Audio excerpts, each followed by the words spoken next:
Sejarah singkat mengenai embriogenesis zigotik. Nah, sejarah singkat embrio ini pertama kali diterapkan oleh Leibatchi, yang mana Leibatchi membiarkan embrio yang dipotong dari biji persilangan interspesifik antara Linum parent lintas dengan Linum australinum dan berhasil meningkatkan tanaman hibrida. Embrio zigotik terbentuk setelah pembuahan ganda pada ovula membentuk tanaman dan endosperma untuk berkumpul masuk ke dalam benih. Nah, kultur embrio zigotik adalah isolasi aseptik dan pertumbuhan embrio produksi seksual secara in vitro dengan tujuan memperoleh tanaman yang layak.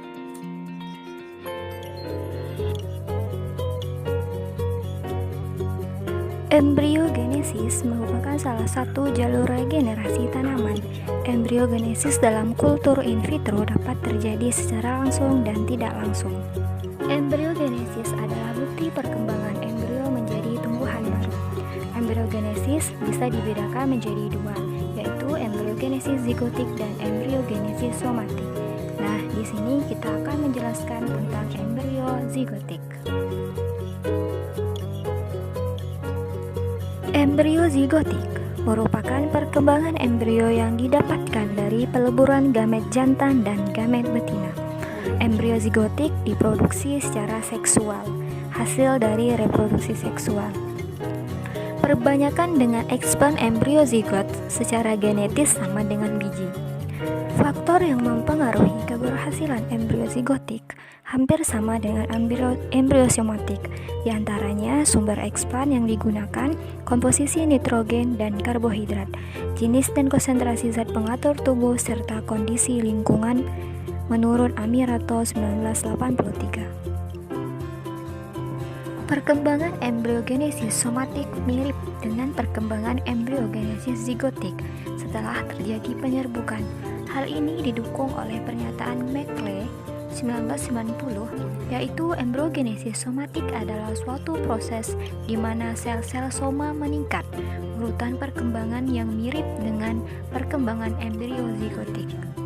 Vajrabhaya menyebutkan bahwa embrio zigotik dan embrio somatik berasal dari sumber yang berbeda, namun memiliki kesamaan urutan dari bentuk embrio mulai dari tahap globular, hati, dan torpedo atau embriogenesis. Gray juga menyebutkan bahwa pola perkembangan yang sama, yaitu melalui tahap globular, scutelar, dan coleoptilar untuk tanaman monokotil, atau tahap globular, hati, torpedo, dan coletonari untuk tanaman dikotil.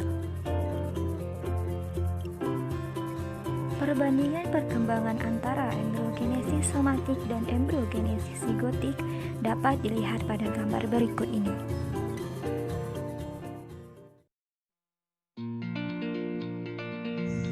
Pada studi kasus yang diambil dari penelitian kriopreservasi kultur in vitro embrio zigotik dan antera serta pula beberapa jenis tanaman berkayu yang dimana embrio zigotik difrakultur pada media basal MS yang mengandung konsentrasi sukrosa tinggi, sedangkan media basal VVM ditambah 0,4 M sukrosa ditambah 10 mg liter nikol ditambah 1 mg liter kinetin ditambah 0,1 mg liter NaA yang didapatkan dengan 0,4% agarosa yang digunakan untuk frakultur dan degenerasi antera.